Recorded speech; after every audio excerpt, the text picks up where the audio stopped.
കഴിഞ്ഞ ദിവസം കേരളത്തിലെ മുഴുവൻ ജനങ്ങളെയും അത്യന്തം ചിന്തിപ്പിച്ചതും ഞെട്ടിച്ചതുമായ ഒരു വാർത്ത സോഷ്യൽ മീഡിയ വഴി ഞാൻ നിങ്ങൾ കാണുകയും കേൾക്കുകയും ചെയ്തു. ദീപക് എന്ന് പറയുന്ന 42 വയസ്സുള്ള ഒരു ചെറുപ്പക്കാരൻ ഇടതൂർന്ന ആളുകൾ തിടുക്കമായി യാത്ര ചെയ്യുന്ന ഒരു ബസ്സിൽ അദ്ദേഹത്തിന്റെ കയ്യിൽ ഒരു ബാഗുണ്ട്. അദ്ദേഹം ഇരിക്കുകയോ നിൽക്കുകയോ ചെയ്യാണ്. ആ ബാഗ് 2 കൈ കൊണ്ടും ഇങ്ങനെ പിടിച്ച് അദ്ദേഹം ലിഫ്റ്റ് ചെയ്യാൻ ശ്രമിക്കുന്നതായി ഒരു വീഡിയോയിൽ കാണുന്നു.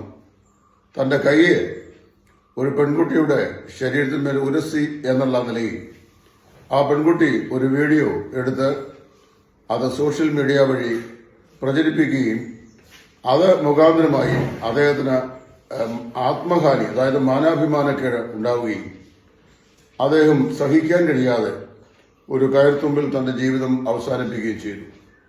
വളരെ ദുഃഖകരമാണ് സംഭവം. അതിന്റെ സത്യമോ മിഥ്യയോ കാര്യങ്ങൾ നമുക്കറിയുന്നില്ല, എനിക്കറിയാൻ വയ്യ. അതൊക്കെ ഇനിയും പോലീസ് ഇപ്പോൾ കേസെടുത്തിട്ടുണ്ട്. പോലീസും കോടതിയും ഒക്കെ അത് തീരുമാനിക്കട്ടെ. ജനകീയ വിചാരണ ഇവിടെ ആവശ്യമില്ലല്ലോ.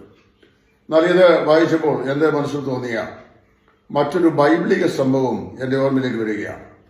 ഉൽപ്പത്തി പുസ്തകത്തിൽ അതിശ്രദ്ധേയനായ ഒരു കഥാപാത്രമായി വിരാജിക്കുന്ന വ്യക്തിയാണ് ഇസ്രായേലിലെ യാക്കോബിന്റെ മകനായിരുന്ന യോസേഫ്. ഈ യോസേഫിന്റെ ജീവിതം മുഴുവൻ പ്രശ്നകലുഷിതമായിരുന്നു. തന്റെ ബാല്യകാലത്തിൽ തനിക്ക് വളരെ ദീർഘവീക്ഷണത്തോടുകൂടിയ ചില സ്വപ്നങ്ങളും ദർശനങ്ങളും ദൈവം നൽകി. അത് അവന്റെ മാതാപിതാക്കളുമായി അവൻ പങ്കിട്ടു. ആ ദർശനം ഒക്കെ സാക്ഷാത്കരിക്കപ്പെടും എന്നുള്ള അതിയായ വാഞ്ചയിൽ അവന്റെ ബാല്യം യൗവനത്തിന് വഴിമാറി. വെറും 17 വയസ്സ് പ്രായമുള്ളപ്പോൾ തന്റെ സഹോദരന്മാരുടെ ക്ഷേമം അന്വേഷിച്ച് അപ്പന്റെ നിർദ്ദേശപ്രകാരം അവർ ആടുകളെ നയിക്കുന്ന ഷെക്കേം എന്ന് പറയുന്ന സ്ഥലത്തേക്ക് അവൻ ചെന്നു. അവിടെ ചെന്ന് കഴിഞ്ഞപ്പോൾ തന്റെ സഹോദരന്മാരെ കുറിച്ചുള്ള വർത്തമാനം അതത്ര ശുഭകരമെന്ന് അദ്ദേഹത്തിന് തോന്നിയില്ല. തിരിച്ചു വന്ന് അപ്പന് അത് റിപ്പോർട്ട് ചെയ്തു.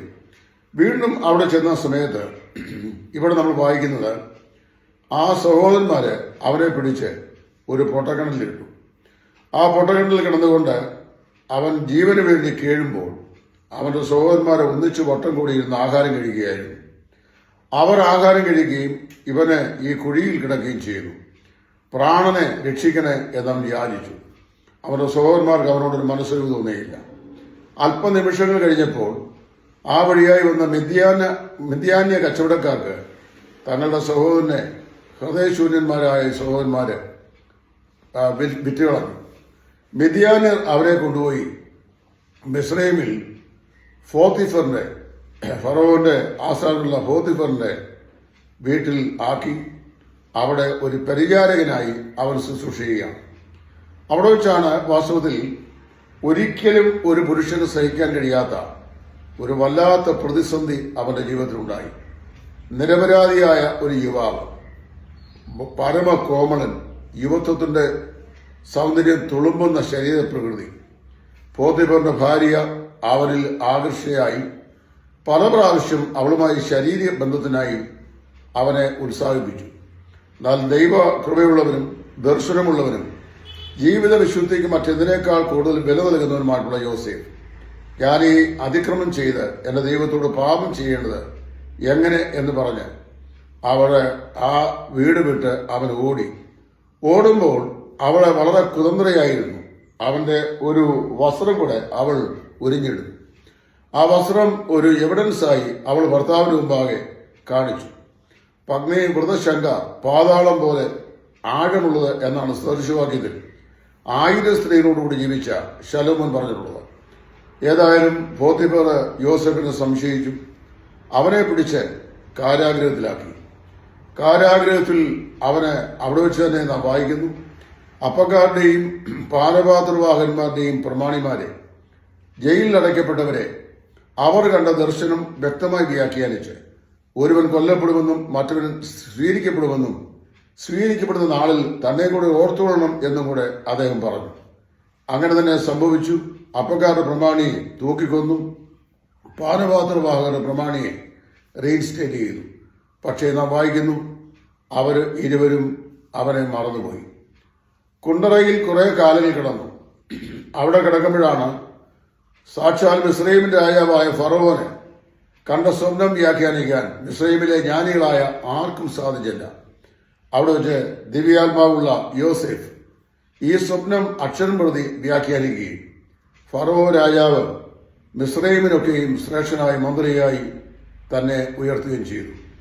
വളരെ താഴ്ചയുള്ള സങ്കടകരമായിരുന്ന ഒരു മനുഷ്യന്റെ യൗവനകാലത്ത് അവൻ അനുഭവിക്കേണ്ടിയിരുന്ന എല്ലാ സന്തോഷവും അവന് കൈമോശം വന്ന വളരെ നിർണായകമായിരുന്ന ജീവിത വേളകൾ കൂടെ കടന്നുപോയ യോസേഫ് സങ്കടം സംഗീതമാക്കിയവൻ.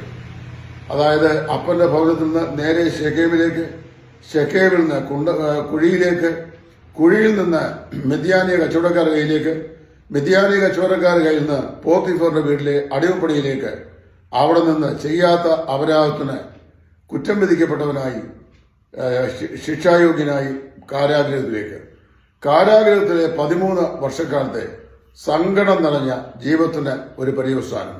മിസ്രൈമിനൊക്കെയും ശ്രേഷ്ഠനായ മന്ത്രിയായി ദൈവം അവനെ ഉയർത്തുവാൻ ഫറവോനെ ഉപകരണമാക്കി. പ്രിയമുള്ളവരെ, ഒരു ദൈവവേദന്റെ ജീവിതത്തിലുള്ള ദർശനവും കാഴ്ചപ്പാടും വലുതാണെങ്കിൽ അവരുടെ പരിശോധനയുടെ ആഴം വളരെ വലുതാണ്. ഒരുവന്റെ സ്വപ്നം വളരെ വസ്തുതാപരമാണെങ്കിൽ ആ സ്വപ്നത്തിനെതിരെയായിരിക്കും അവന് അഭിമുഖീകരിക്കേണ്ടി വരുന്ന എല്ലാ പോരാട്ടവും. ഏതായാലും അവൻ മിസ്രൈമിനൊക്കെയും ശ്രേഷ്ഠമായ മന്ത്രിയായി ദൈവം അവനെ ഉയർത്തി. ഫറവോൻ അവരോട് മനസ്സൊലിവ് തോന്നി, കരുണ തോന്നി എന്ന് നാം വായിക്കുന്നു. ഇവിടെ ഈ ജീവിത സാഹചര്യത്തിൽ ഞാൻ ചിന്തിക്കുകയാണ്, ആത്മഹത്യാ പ്രവണത എന്ന് പറയുന്നത് ഒരു പ്രത്യേക സാഹചര്യത്തിൽ ഏതെങ്കിലും ഇതിലുള്ള ആത്മാഭിമാനത്തിന് തകരാറുണ്ടാകുന്നോ, മാനസികമായി പിടിച്ചെടുക്കാൻ കഴിയാത്ത സംഘർഷാവസ്ഥയിലേക്ക് ഒരു മനുഷ്യൻ വഴുതി വീഴുന്നുവെന്ന് വരുമ്പോൾ പെട്ടെന്ന് അവന്റെ മനസ്സിലുണ്ടാകുന്ന ഒരു ചിന്തയാണ്. ആ നിർണായക സമയത്തിൽ അവനെ സഹായിപ്പാൻ ആരെങ്കിലും ഉണ്ടെങ്കിൽ, ഒരുപക്ഷെങ്കിൽ ആത്മഹത്യ കൊണ്ട് ജീവിതം അവസാനിപ്പിക്കാൻ ശ്രമിക്കുന്ന അനേക യുവാക്കന്മാരെയും ആ കൃത്യത്തിൽ നിന്ന് വിടുവിക്കുവാൻ നമുക്ക് സാധിക്കും.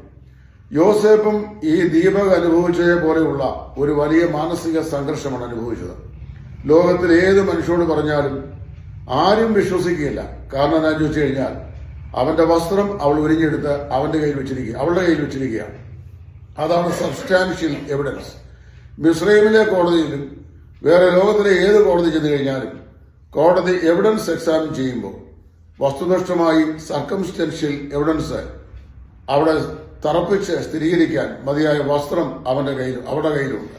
ഇത് വെച്ചുകൊണ്ടാണ് അവൾ വിലപേശിയത്. ഇത് വെച്ചുകൊണ്ടാണ് അവൾ അവനെ കാരാഗ്രഹത്തിൽ അയച്ചത്.